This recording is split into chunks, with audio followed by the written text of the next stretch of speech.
Welcome to Cooking with Chef Alex. We're going to be doing a nice class here today. We're going to be making a couple dishes here. My name is Chef Alex, by the way. We're going to be making a couple dishes here, and we're going to make a beautiful chicken dish for your lunch that you're going to be having today called chicken za'atar, which is a beautiful kind of Mediterranean kind of chicken dish using beautiful spices like marjoram and oregano and a little bit of thyme and fresh herbs like that. We're gonna be using Kalamata olives and sun-dried tomatoes and capers and all kinds of, lots of garlic, of course. So get ready for that. And then we're gonna be making an accompaniment with that, a nice, beautiful grain called tabouleh. I'm sure you've all had tabouleh before. This is a little twist on tabouleh. Traditionally, tabouleh is done with couscous and primarily done with just parsley and some seasonings. We're going to add a little bit of dried cranberries for the chewiness in our tabouleh, and we're going to add some tomatoes and some cucumbers and things like that for this recipe, just to make it a little bit more fresh and kind of exciting. Just a little twist, right? Everything nowadays has a little twist to it, right? All right, so here we go, guys. So the first thing we want to do is we want to get our chicken in a dry rub. So we've got our chicken breast here. The recipe calls for 2 chicken breasts, okay? This is going to be enough to feed 4 of you, so hopefully you have a family of 4 that is hungry in a few minutes. We're going to go ahead and get our chicken breast on our cutting board here. If you can see my screen here, just maybe somebody can type in the chat here if they can see my hands over the screen. All right, and I'm going to take my chicken breast, and the way we make magic with chicken, right? 2 chicken breasts will feed a family of 4 because we're going to butterfly these chicken. So we're going to take these, you put your hand over the top of the thick part, and we're going to slice right through the chicken. Watch your fingers until we get these kind of opened up and butterflied. All right, so now we've got 2 chicken breasts. So we'll stack those over here up to the side. We'll grab our chicken breast over here. We'll go through and we'll start working on that. Now we've got 4 segments of chicken here. We're going to follow the grain here, and we're going to cut them into little strips. If I had to use a word, almost like fajitas, okay? So we'll cut them into little strips. As you're going along here, keep your fingers tucked in the claw, right? This is the culinary secret for cutting. Keep your fingers tucked under, and you can do the chopping motion, the rocking motion, or the slicing motion, and you'll be safe with your fingers, okay? Obviously, after we're done with this cutting board, we'll go ahead and take this cutting board and get rid of it because it will have chicken schmeg on it, and we don't want that, for our next project here, okay? So I've been cooking myself since I was 14 years old. That was my first restaurant job. And it's really kind of become a love of mine. I own a cooking school here in Monrovia, California called Sauteing Culinary Academy. And we do recreational classes, we do adult cooking classes, we do a lot of Zoom, obviously, because Zoom is the new format for everything in our lives nowadays. Anybody here have Zoom fatigue yet? Not really, there's just lots of fun ways you can do it and make it fun. It's very interactive if you're able to see the guest in your screen and just kind of go with it, right? Why complain about it? Why not just embrace it and make it fun for your guest, okay? All right, so here we go. So we've got our chicken. I'm gonna take my chicken and I'm gonna put it right back into my pan here. You'll see.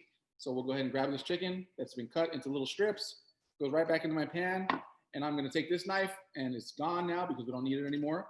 And I'm gonna take my chicken. Now, as long as your hands are clean, and mine were clean, I just washed them previously to coming onto this call. Your hands are your best friends, right? It's the best tool. You've always got them at the end of your arms, and you can use your hands for lots of things. So what we did was we made a dry rub here of marjoram, oregano, thyme, sesame seeds, okay? So what we're gonna do is we're gonna add a little bit of extra virgin olive oil to our chicken, just to kind of coat the chicken, and we don't want too much, all right? Just enough so that the rub can kind of grab onto the chicken, right? If you don't put any olive oil on top of it or any kind of liquid, it won't grab onto the chicken. So let's go ahead and get this rub on there, right? I'm gonna get a little bit of my spices as well, all right? You can use your fingers to get your spices in there, and then we'll go ahead and kind of mix it, all right? I may disappear off the screen for a second to go wash my hands, but I'll be back in 5 seconds, all right? So just kind of mix it up. Now you can take this rub and just leave it in your refrigerator for all day, basically. Let it kind of permeate the chicken and kind of get inside. It's not necessary. This rub will kind of work very quickly, all right? So it's got some olive oil, it's got our spices. We're doing a lot of good things with this. I learned that marjoram is one of those spices that's supposedly good for your heart. So it's all these things, these spices were the medicine cabinet of the ancients, right? Nowadays, I go and I get a headache and I go get a pill and I take a pill and hopefully it works, right? Back in the day, you had a stomach ache, you grab some fresh ginger, you grind it up, make a tea, your stomach ache should be alleviated. You had a headache, you felt some inflammation, you weren't feeling well, you grab a little turmeric and you make a little tea out of your turmeric and you can go ahead and reduce some of that pain that you're feeling at the moment. So I think if you learn about spices and herbs, we can alleviate some of the other things that we may not want to be taking in our lives. All right. So I'm going to push this off to the side here. I'm putting it on this area over here. We'll come back to that in a second. I am going to wash my hands. Give me 1 second to wash my hands and come right back into the screen here. All right. I'll keep talking while I'm off the screen here. All right. So the next thing we're going to want to do here, guys, is get rid of this cutting board. We don't need this cutting board anymore. So I'll get rid of this cutting board. All right. And I'll move my fresh cutting board off into the picture. Hopefully you can see it. And there we go. We're back in business here, okay, with our next portion of the recipe. All right, so what we're going to do now is we're going to start, we need to make our tabouleh. This is our couscous, right? Couscous is what we make tabouleh with. What we're going to do is we're going to get a pot of boiling water. So we're going to get a pot of boiling water. We're going to season our couscous with a little bit of salt, okay? Now, couscous is not like rice where you have to cover it with water, let it simmer for 20 minutes, and then take the lid off. It's not that way.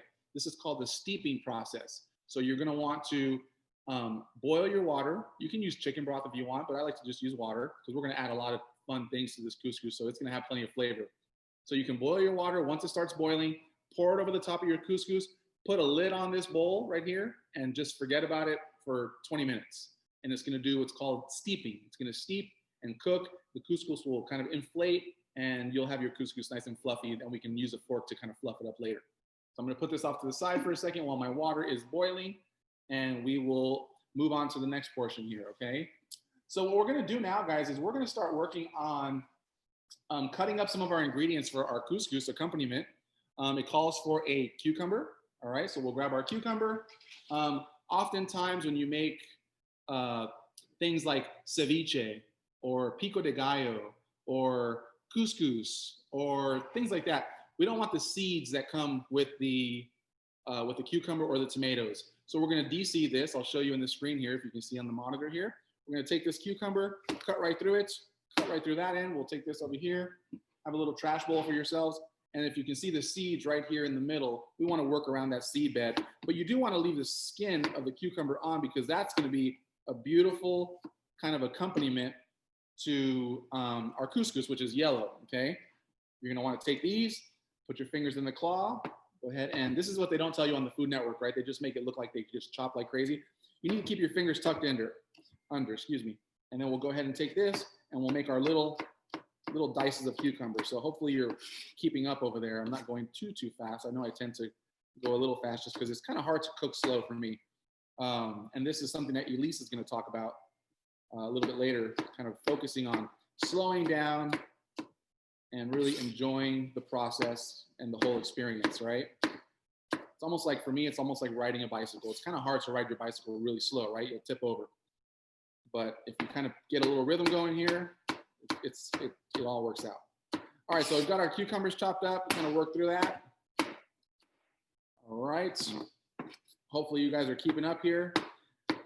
When you're cooking, whether it's lunch or dinner or Thanksgiving meal, you really want to, you got to multitask a little bit here. So we've got our cucumbers. This will go into a little bowl. All right, keep your station nice and clean as you can possibly keep it, okay? And I think I was talking to Dr. Gold, and he was telling me that he enjoys the cooking process so much, but the cleaning not so much, right? He's kind of a messy cook, I guess. That's okay though, as long as the food comes out good, people will forgive the mess. All right, here we go. So we've got our cucumbers here, right? The next thing is we're going to want to cut 2 tomatoes and also take out the seeds. Now this is gonna be a fun way to do this. I'll show you 2 ways to de-seed a tomato. You can take your tomato, right? And you can cut it into segments, right? Like this, into 4 segments. Push those 3 segments off to the side and kind of use your knife and kind of take out those seeds.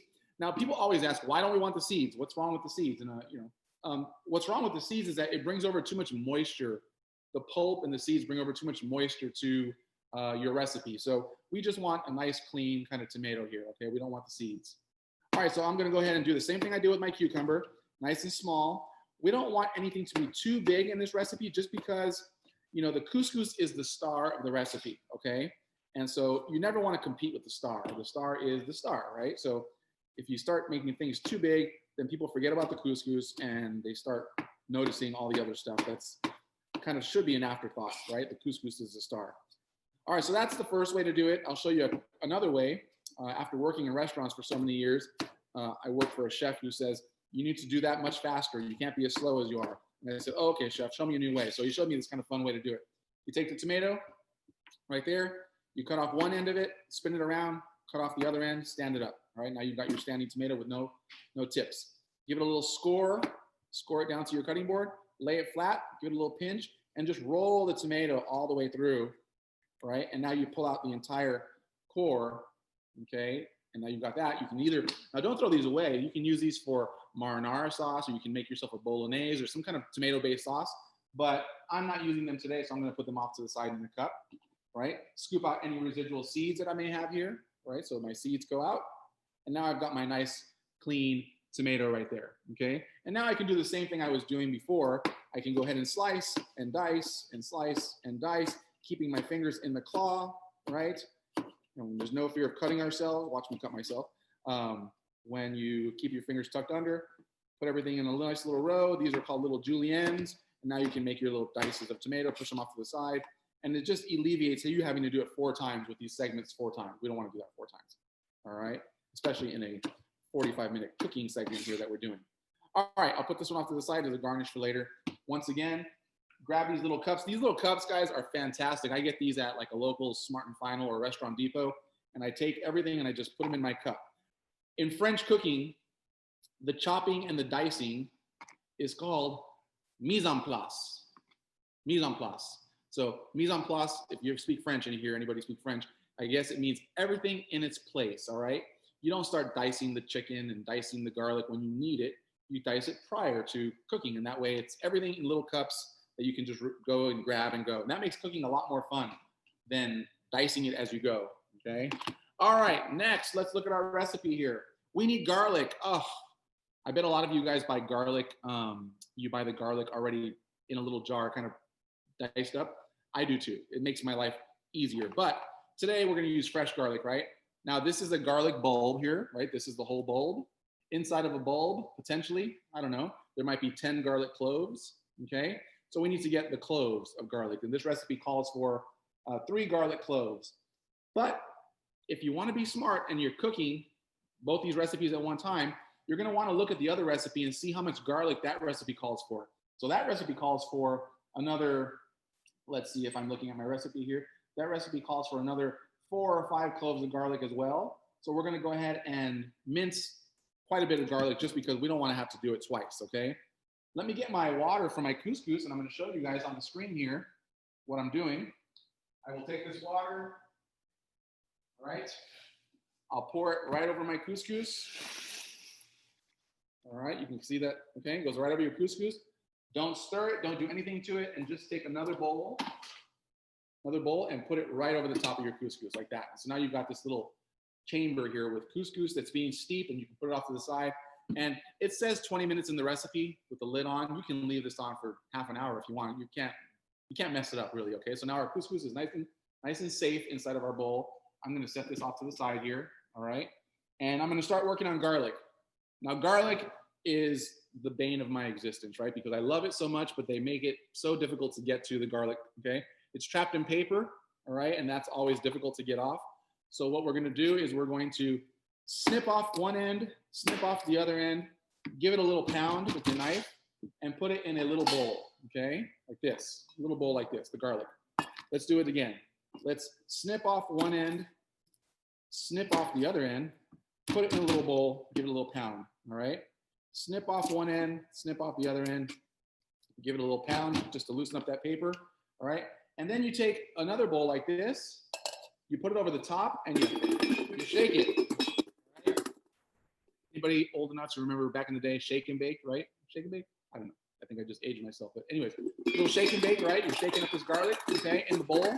And when you take it out, the paper comes right off. So now you've got this minced, or excuse me, this garlic clove that's nice and clean with no paper, all right? So sometimes it sticks a little bit, but it makes it a lot easier than just kind of pulling at it, you know, and your fingers start to burn because the garlic is spicy and all kinds of stuff like that. So now we've got our garlic there. We're gonna go ahead and clean our station up. Make sure you clean your station up, always, all right? You're gonna take your garlic, you're gonna put your fingers in the claw, and you're going to chop, chop, chop, chop, chop, chop, chop, chop, chop, chop, chop, chop, chop, chop, chop, chop, chop, and we'll keep on chopping. All right, so that's right there. That's called sliced garlic, okay? Sliced garlic. Now, we don't want sliced garlic for the recipe. We want minced garlic. So I'll show you guys a little trick. I take a little salt, and I put it on top of my garlic like this, and I take my knife flat on the cutting board like this, and I start to kind of grind and make a paste out of it. And the salt acts like sandpaper, and it starts to dehydrate the garlic a little bit and pull out the moisture a little bit out of it, and it makes it nice and like a paste. All right, just take your knife and just kind of use it, run it back and forth over the garlic, and you'll see that you'll get a little paste of garlic, and it's kind of a nice way. It starts to look like when you bought it in the store in a jar, but it's fresh garlic, which is really what we want. Okay. All right, so I'll take my knife now, and now I've got some nice fresh garlic. I'll show it to you in the screen there. There we go. If you can see, kind of confused with the screens here. We'll see which one works. All right, and then once again, where do you put it?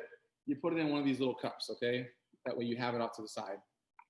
All right, so I didn't cut nearly enough garlic as much as I need. I have some off to the side here, so I'll be okay.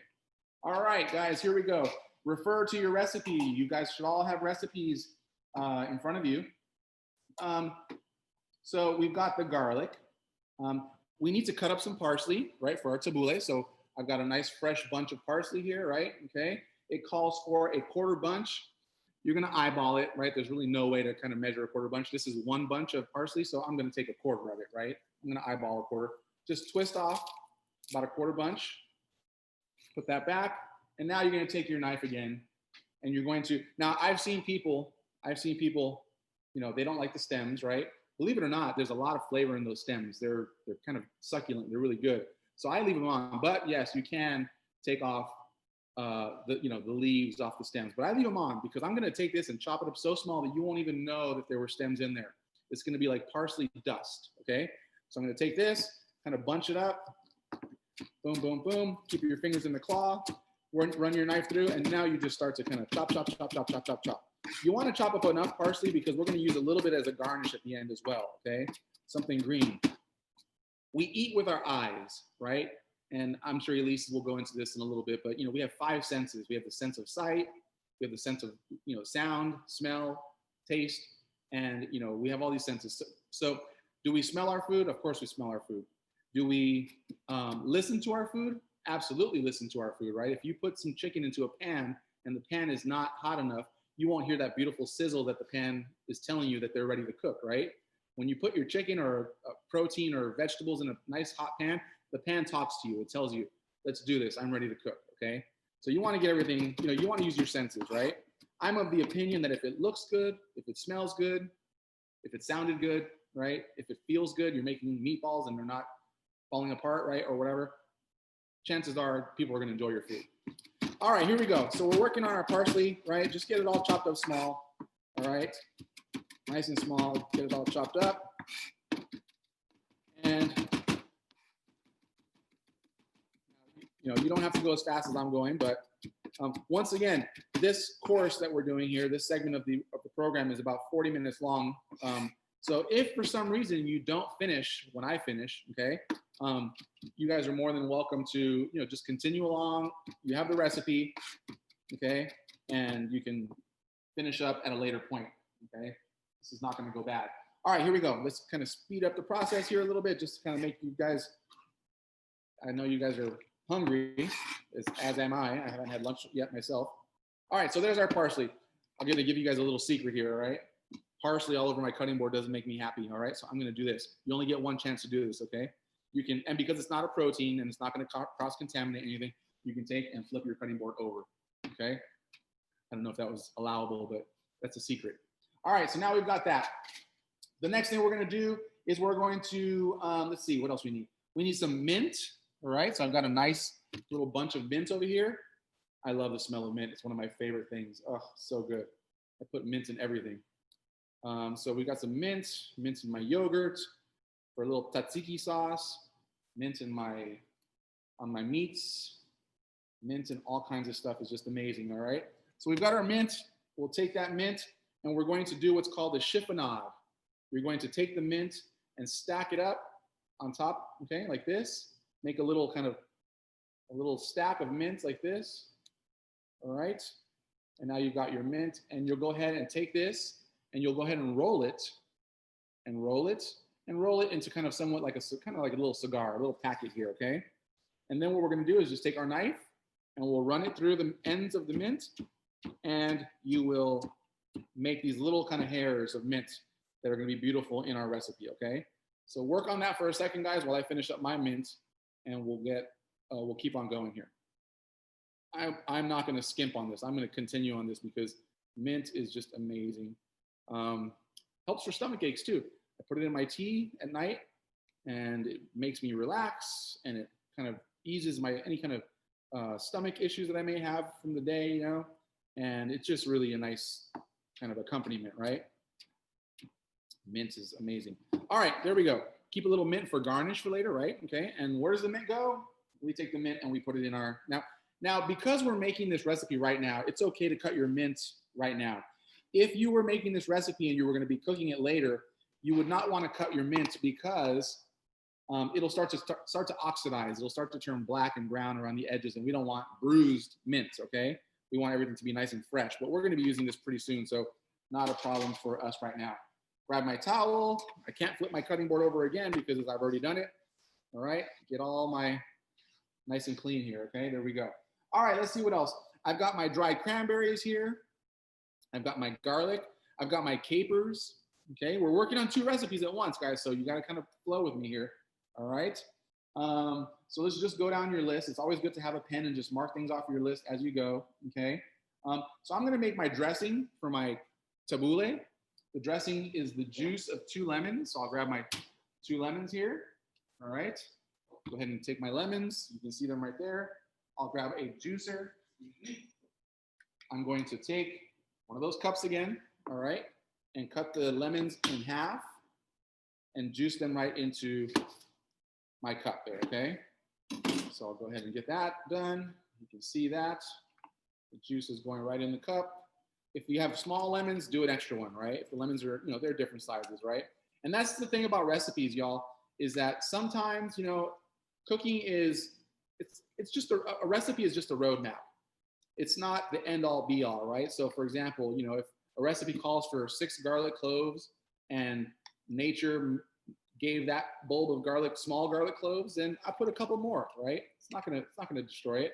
The only time you have to be very specific is when you're baking, because somebody a very long time ago came up with those baking recipes and said, follow the instructions, all right? And if you don't follow the instructions, you will have an I Love Lucy bread flying out the oven. Okay, we don't want that, all right? We want to make sure that everything works. All right, so this dressing recipe calls for a lemon, calls for 2 ounces of olive oil. I've been doing this long enough that I can measure out 2 ounces. That's 1 ounce. And there's 2 ounces. If you can't do that, go ahead and get yourself a little measuring cup, all right? But like I said, we just need to get into the ballpark here, okay? It calls for some garlic. So I'm going to take a spoon or a fork, and that beautiful garlic that I made, I'm going to add it to my dressing there, right? Just a little bit there, okay? Mix that in. It calls for some dried cranberries. I'm going to add my dried cranberries right to my dressing. Okay, there it goes. Mix those in. They're going to get rehydrated because they're dried. So now we've got a nice little dressing going there. Of course, a pinch of salt and a pinch of pepper. Okay, and just kind of mix that all in there, okay? We're good to go. That's our dressing, guys. That's our dressing, okay? If this were a dressing that was going over some leafy greens, I would say put it in a food processor to emulsify the dressing so the lemon juice and the olive oil don't kind of stay separated. But because this is going over couscous, it's okay if it's kind of sitting on top of each other, right? Not that big of a deal. All right, so we've got our dressing done. How fast was that? Go down my list. The recipe calls for some scallions. I will grab some scallions over here. Just give them a quick chop. I'll cut off these ends that I don't like here. And just a quick chop of scallions. really is just for color, right? Scallions off into a little cup, right? You guys are gonna run out of space on your table with all these little cups, right? I've got a big kitchen here, so I can do that, but I'm sure you need to be a little more efficient. So, you know, like ingredients can go together, things that, you know, some things can go together. All right, here we go. I've got my capers. I've got my Kalamata olives for my chicken dish. So we're bouncing back and forth a little bit here, but we're just going down our recipe and getting everything mise en place, everything organized. So I've got my Kalamata olives. I've taken the pits out of them. There's no pits in them. And I'm just going to run my knife through them. Very rustic, okay? This is not, this is not a French cuisine class where all the knife cuts have to be specific and perfect. This is a rustic dish, all right? This is something that's going to be fun. In my opinion, the color of the plate, the plating presentation matters, okay? So find yourself a nice, colorful plate to put this on. When I went to cooking school back in the day, I had a nutritionist tell me, eat the rainbow. I don't know if that makes sense or not, right? But your plate should look like a rainbow, okay? And that's exactly the truth. I tell my children, I tell my friends, eat the rainbow, all right? If you've got white potatoes and white rice and a white chicken breast and, I don't know what else, but yeah, that's not the rainbow, okay? The rainbow is colors and herbs and spices and olives and kale and things like that, right? Just eat the rainbow. That should, I think that's good advice that was given to me a long time ago. All right, guys, I think we're close here, right? Because I want to get things going here. I'm going to see, oh, you know what I need? I need one more thing. I'm going to slice up an onion, all right? How did I forget that? Now, let's go ahead and I'm going to show you guys how to slice up an onion, okay? This is sliced onions here. Clean your cutting board a little bit, right? Go ahead and take your onion. Now, whenever you cut an onion, leave the root on. Don't cut the root off. Go ahead and cut right through the onion in half, okay? And go ahead and, now you can cut the root off, okay? But at the beginning, just cut right through it. Take your extras, peel your onion. I like to go in a layer because I don't like that little slimy layer that's on the outside. So I kind of go the skin and that first layer, get that off. And now we're gonna take this, and if you look at the onion, it's got these lines. They go from, I guess on my screen, it goes from north to south, back and forth here, okay? We're gonna go and just follow those lines all the way through for our sliced onions, okay? So I'm gonna take this all the way through. Get your fingers in the claw. There's our sliced onions, okay? We've got nice sliced onions here, okay? So go ahead and slice that onion. I'm only gonna do one because the recipe that I'm doing is a little bit modified, so I'll just take one. Where do they go? In a cup, right? Make sure you put them in a cup. All right, so you got your onions. Once again, refer back to your recipe, all right? Make sure you have everything. Got our garlic cloves, we've got our onions, we've got our tomatoes, we've got our white wine. I've got a little white wine here, Kalamata olives. Everything is here that I need. If you want some pine nuts, I can't do pine nuts. I'm allergic to pine nuts, but if you wanted some pine nuts for garnish, you guys are more than welcome to put some pine nuts over the top. Maybe toast them first, put them in a skillet and toast them up. Or you can just put them on top. They'll go into the sauce as well, so it's good. All right, here we go. Let's get our, I believe it's been about 15 minutes here, maybe, for our couscous, our tabouleh. There we go, looks pretty yummy. So I'm gonna grab a fork or a spoon, all right? And I'm going to start fluffing up my couscous, all right? Just fluff it up. Take your fork and just kind of go back and forth and fluff it and kind of move it around and just break up any kind of, clumps of couscous, all right? Kind of move it around. There we go. All right, and now it's time to start adding our dressing to this, right? So we'll go ahead and get our, it calls for a little bit of garlic. Add your garlic to that, okay? It called for, let's see what else we're looking for here. It called for some parsley, so grab our parsley, okay? Called for some scallions. Called for some mint. We'll go ahead and grab our cucumbers, all right? Everything goes in there. Calls for some tomatoes. The tomatoes go in there. Look at the colors, guys. Remember we said eat the rainbow? You want to eat the rainbow for sure, okay? And now we're going to take this and kind of mix it all together. Make sure you clean everything up and get everything off your cutting board that you don't need. Okay, keep stacking things up. And now start to mix, mix, mix, mix. Now we have not added the dressing yet, all right? We want to make sure that we keep on going here. We have not added the dressing. And we're mixing. And you'll see in your screen here, right? I'm gonna hold it up here. Look at the colors of that. I mean, that is instantly, eye music to me. I could just eat it just like that. But we're gonna go ahead and add our dressing to this, okay? Now, people always say when you're making a salad like this, do you want to dress it right away? This is not like a salad that's gonna wilt. So you actually do want to dress it right away, okay? So I'm gonna take my dressing here. I'm going to pour my dressing all over the top of my couscous and my vegetables and get those dried cranberries in there and mix and mix and mix and mix until everything is coated and it's just delicious, all right? Of course, a little pinch of salt, okay? Maybe a little pinch of pepper, and just keep mixing it together until everything is well combined, okay? If you get any long scallions that you forgot to cut, just take those out, okay? Not a big deal, all right? And now we've got a beautiful, colorful couscous, okay? Now we're gonna let that sit off to the side and cool off. We're gonna let that sit off, that was fun.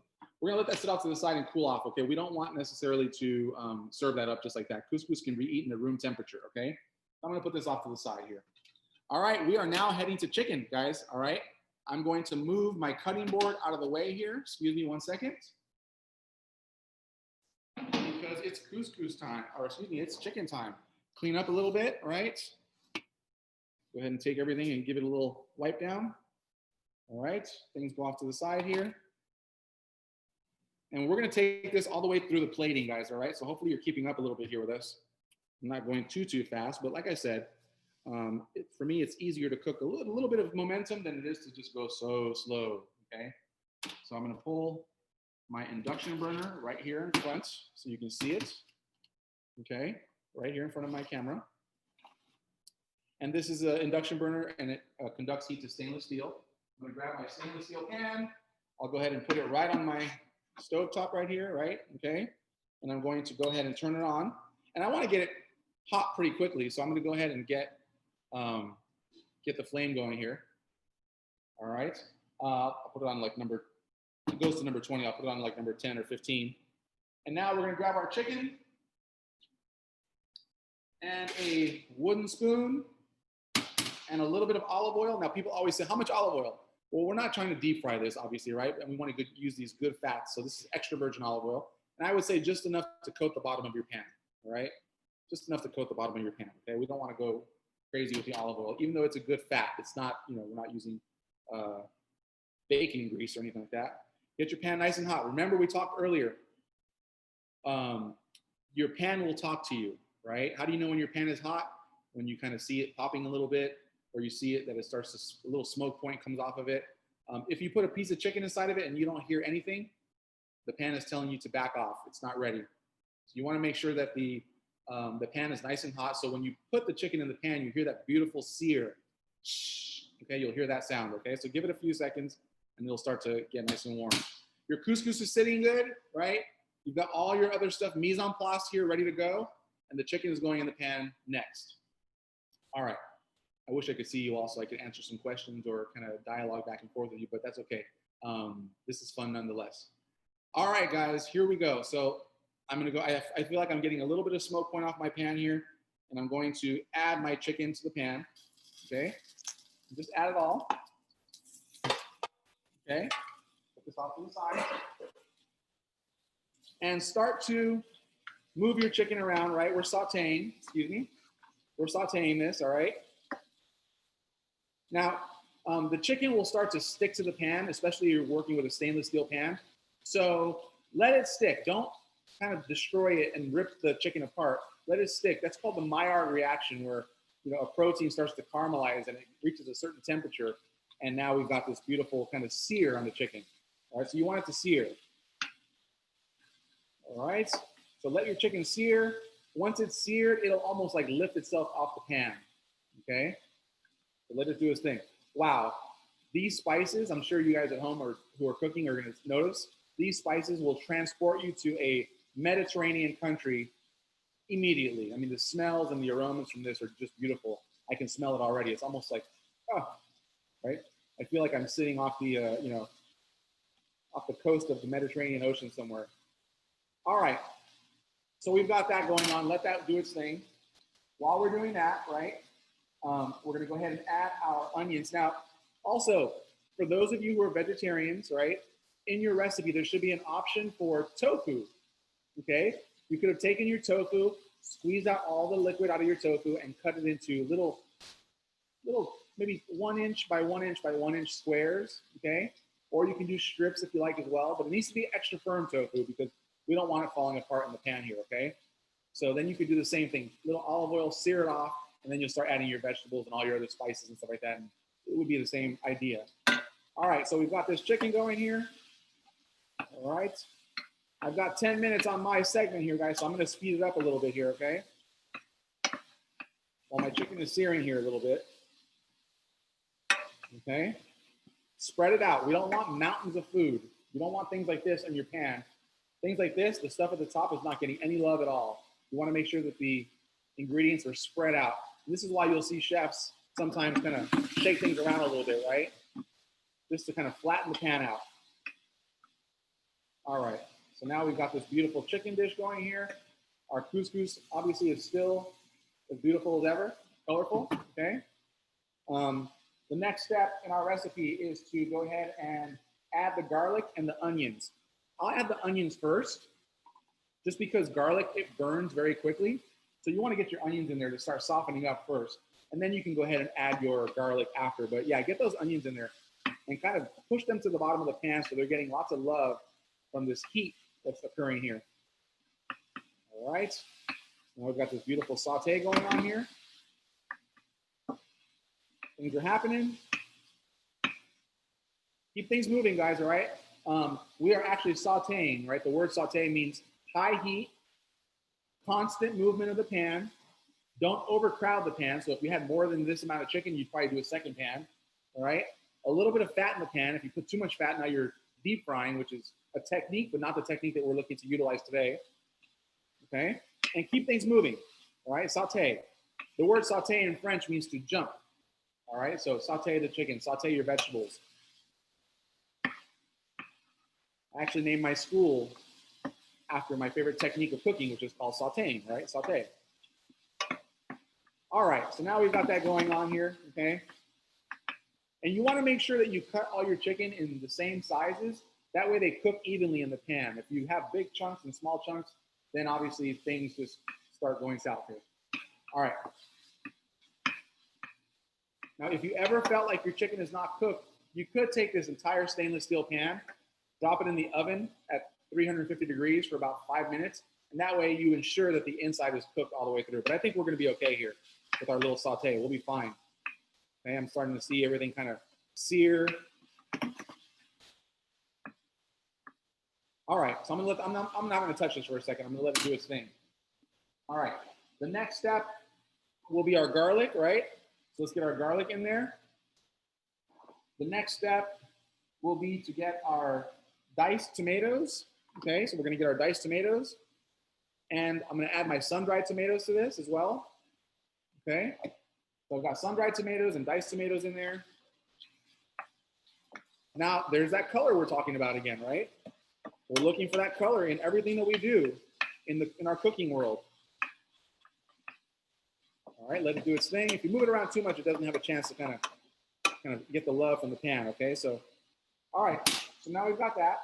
Now we're going to go ahead and add our capers, okay? Now, I don't know if you noticed in my little cup of capers here, I left some of that caper juice. That caper juice is naturally salty. It's sitting in a brine. So I really like that caper juice. I'll add that to that. That way I don't have to put as much salt in my recipe and you're getting it from the brine of that. So I'll go ahead and add my capers. Add my chopped up Kalamata olives, right? Move that around a little bit. All of a sudden, those aromas are just almost overwhelming. They're amazing. All right, let's see what we have going on here. We're looking good here, guys. Okay, now I'm gonna add my white wine. Okay, I'm gonna add a little bit of white wine. I'm gonna crank up the heat on this, and I want this to reduce down and reduce down and reduce down and kind of do its thing, all right? Let it simmer. So we've got our white wine in here. And now you're just gonna let this create a beautiful kind of viscosity in your sauce, okay? It's gonna thicken up, it's gonna reduce, it's gonna concentrate. Think of a V like this, right? Up here, it's a lot of liquid. As it reduces and reduces and reduces, it kind of concentrates and gets stronger, okay? And we wanna serve this when it's reduced to the point where the sauce is what's called nappe, where you take your spoon, you run a line on the back of the spoon, and it kind of doesn't flow through. Okay, so you want to make sure we have that consistency for the sauce. All right, so I'm going to let that do its thing. I'm going to plate up my couscous. So I have to hand this over to Elise here pretty soon. Let her Hi, Chef Alex. You're doing a great job. It looks amazing. You got about 3 more minutes before Elise. Okay, I think I can get it done in 3 minutes here. Excellent. All right, so I'm going to take my plate. I found myself a nice colorful plate, right? You can use a white plate, but like I said, color is what you want, okay? So I'm going to take my plate. I'm going to grab, you know, it's kind of fun, especially for one portion, right? If you were serving this family style, you put it in big platters or whatever, you know. So I'm going to take a little ring mold here, okay? I'm going to put it right on my plate, okay? And I'm going to take my couscous and I'm going to spoon some of this couscous right into my ring mold here. And I'll show you guys. You can see, all right? Right into my ring mold there, okay? For one portion, okay? Presentation matters. You want things to look nice, all right? Kind of, you don't have to pack it in. Just kind of leave it loose. You don't have to go crazy packing it in, all right? And just so it's kind of rustic. And all right, so we'll leave that ring mold on there for a second. I'm gonna go ahead and add my parsley to this now. Okay, add the rest of my parsley into my couscous. All right, I'm sharing that. Go ahead and stir that in.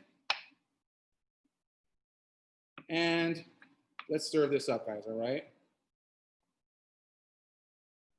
All right, here we go. Push things off. I want you guys to see it, so I'm gonna push this off to the side. And I wanna let Elise kind of jump in here and do her thing. Got my couscous here, right? If it falls apart, that's okay. That's the beauty of, right, cooking. Let's take our chicken, all right, and lay it right off to the side there, okay? Get some of those beautiful sun-dried tomatoes, okay?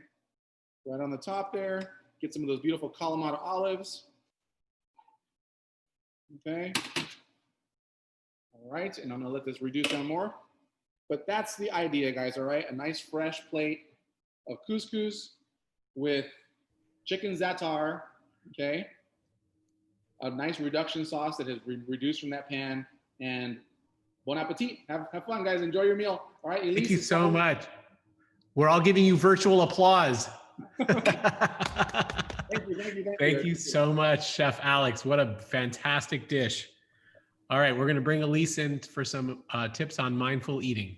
Thank you so much. Thank you. So I got some couscous done, but I didn't get all the tofu. I was doing tofu.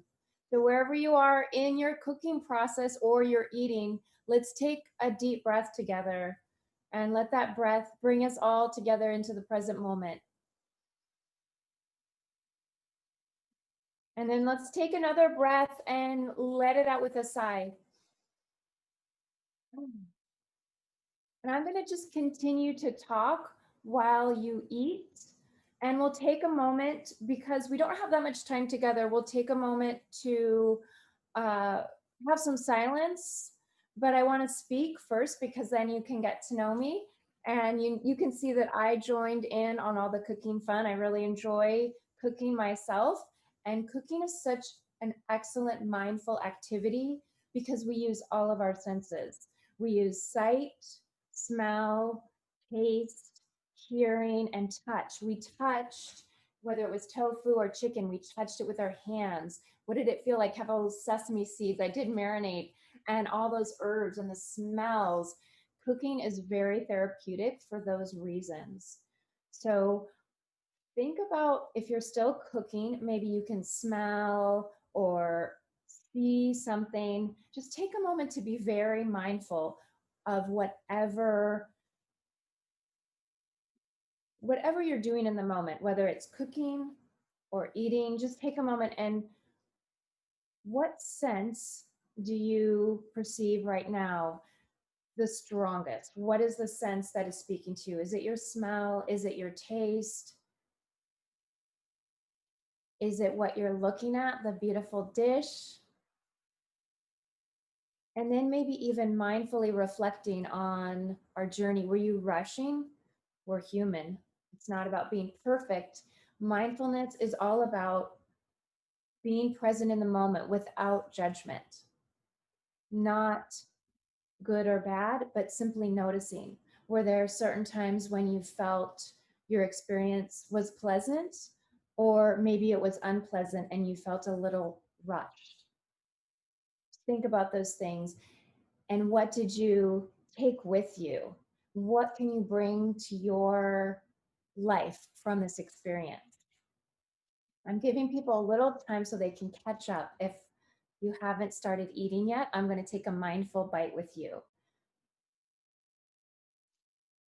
So let's take a bite of the food. I'm going to grab, I have a spoon here. So I'm just going to use a spoon because I don't know where my fork is. So let's, if you're eating, if you're not eating, just watch this. So I'm going to take my plate. I know my background is a little bit crowded and crazy with things, but we can still be in the present moment. Nothing has to be perfect. So I'm just going to take a bite here. And maybe I'd like this to be a particularly colorful bite. That's a little bit big. But just pick up with your fork or your spoon, pick up a colorful bite. So it's got maybe all of the ingredients in that dish, a cranberry, if it's the couscous, cucumber, tomato, parsley, all those colors. I love eating the rainbow. And then just stare at that for a moment. Stare at your bite and just look at it and anticipate bringing it into your body. Be grateful for this food, for all of the people that brought this to you. Not only you who perhaps chose or went and selected the ingredients, but the farmers, the truckers, the grocery workers, even the cashier, if you bought this food in a grocery store. Be grateful for a moment.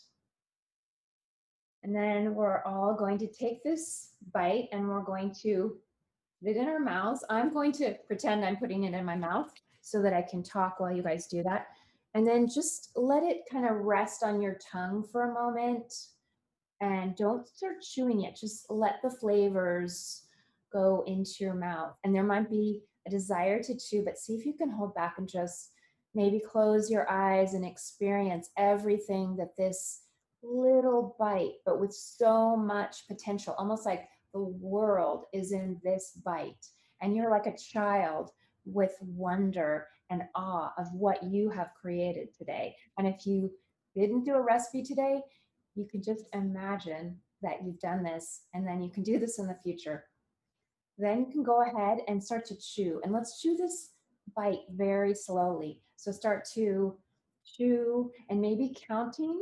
See if you can count up to 10. And then if you want to go from there, we'll do 20 or 30 bites. This isn't probably how many, you may not chew 30 times every time you take a bite of food, but let's just try it. And if you can't get that far, just do 10. And then maybe the next time, 11.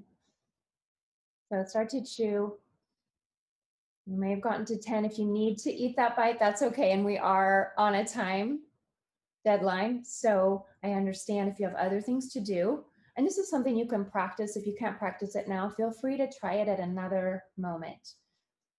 And go ahead, if you're still chewing, if you've gotten to 30, you can go ahead and slowly swallow that bite. Savor that bite. How much was in that bite? When we're present with our senses, we're in the moment, aware, and we're listening to our body. I got so much out of the talks from Lisa Miller and Deepak Chopra. And when we listen to our body is talking. When we get quiet and we take those slow bites, not every fork or bite has to be that slow, but that helps to drop us out of the part of the body. Sometimes it's called the monkey mind, the part that just goes quickly, which we need. We need to multitask. We need all these things as humans, but sometimes we need to drop down and listen to our body. And this practice is very helpful for me. And I think that for everyone, it can be very helpful. The more you can bring your senses into cooking, even selecting food, eating that food. So I'm going to just let you take a few moments to silently eat. I'm going to be quiet for, let's say, about a minute, and then I'll come back on because we don't have that much time together. But just notice any other senses if you're still cooking, if you're at home and you hear maybe the sounds of nature, or maybe you hear a truck. Listen and be very present as you take in your meal.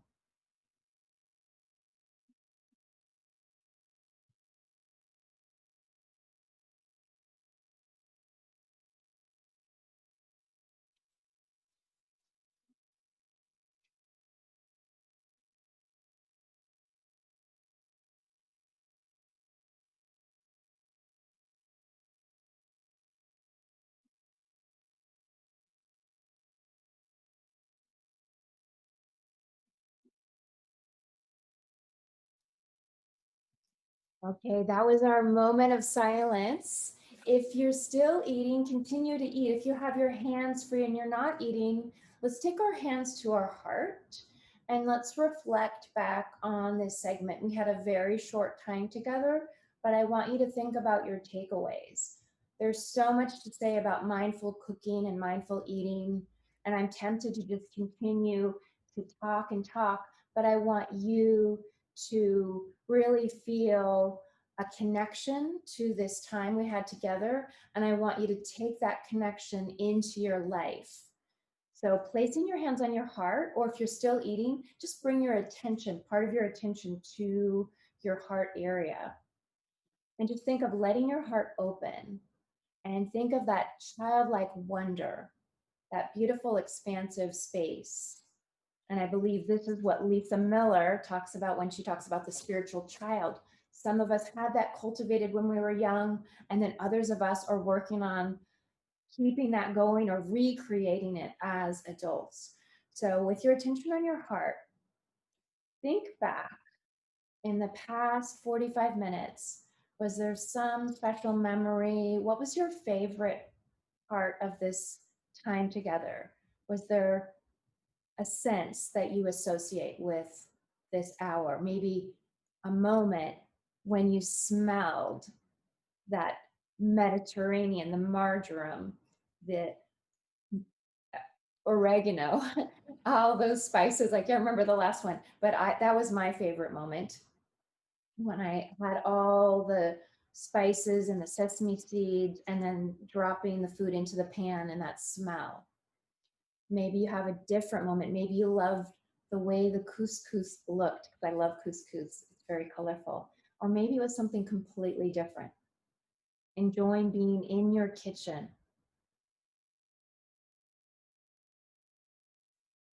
Maybe it was the taste of the food when it first hit your mouth. Take a moment and solidify this experience. Remember it so that you can take it with you and then expand on this experiential knowledge that you received today. Allow yourself to receive that. And then maybe think on into the future. Is there a way that you'd like to bring in mindfulness into your cooking and eating daily experience? So many ancient traditions have a sense of connection to a sacredness with cooking and eating. So how can you bring this experience with you? Maybe you're going to take the recipes. Maybe you will cook once a week. It doesn't have to be big, but give yourself a little goal or a little something that you're going to bring with you into your next week, next month, or as a habit that you're going to bring into the future. How can you take care of yourself in a healthy and mindful way to be more connected, more mindful of what you put in your body and how you even create what you put into your body? I invite you to jot this down if you have a pen and paper, or put it on your computer. Just keep it top of mind. You may have some other ideas as the day goes by, and as you perhaps turn off your, we can't see you, so maybe you'll be eating in your next presentation. But I do invite you on days when you're not in a conference, a virtual conference, to turn off devices and use your senses as much as possible. Listen to your body. Your body is speaking to you. And when we quiet, we can start to hear and bring that nourishment to our body, and our body will receive it in what I believe is a more powerful way. So I think that's about my time. How much more time do I have? Or is that it? You could take a couple more minutes before we can transition people over to the 1 o'clock sessions. And yeah, so let me know when you're done, and then I'm going to say a few words. Okay, thank you so much. Of course, it's great. So I wanted to say a little bit about the rainbow because I did write a book on it's called An A to Z Guide to Healing Foods. And I believe that the rainbow and the colors have so many phytonutrients, are a wonderful way to eat mindfully, because we're a very visual culture, and that's an easy way. If you feel a little more blocked in other senses, just think about bringing those colors into your meals when you prepare, when you shop. You can even, if you're going to stores or even if you're shopping online, when you look for vegetables or food items, think about the colors, what appeals to you, and maybe think of listening to your body. And maybe you see a red beet and that looks exciting. You can grab it if you're in the store, or if you're having your groceries delivered, choose that. Let yourself do something a little different. Another tip is always take a moment to be grateful before you eat. I know we didn't have a lot of time today, but taking just 30 seconds, pausing, breathing, slowing everything down, we know that that slows down the nervous system. It brings us into a parasympathetic response. So if you can take that with you, your meals will be completely different. You can bring it to your family. I know with my family, we would take a moment just to take a deep breath, look at our food, be grateful for all the people that brought the food to our table. We can just take a moment and think. It's more than the human mind can even imagine how this food got on our plate, all of the people that brought it there. So it almost invokes something bigger than ourselves, that spirituality that is beyond human comprehension. So I invite you to be grateful for this time together. And I think that's all I have. Let me look at my notes. Yeah, I just encourage you to really use your senses. The senses are how we filter our experience. And that's why I love cooking mindfully, because even when we're rushed and we have to do 2 recipes at once and we can't finish them, we're human, so we can let that go. But you can always take a moment, just feel your feet on the ground. We're standing usually when we cook.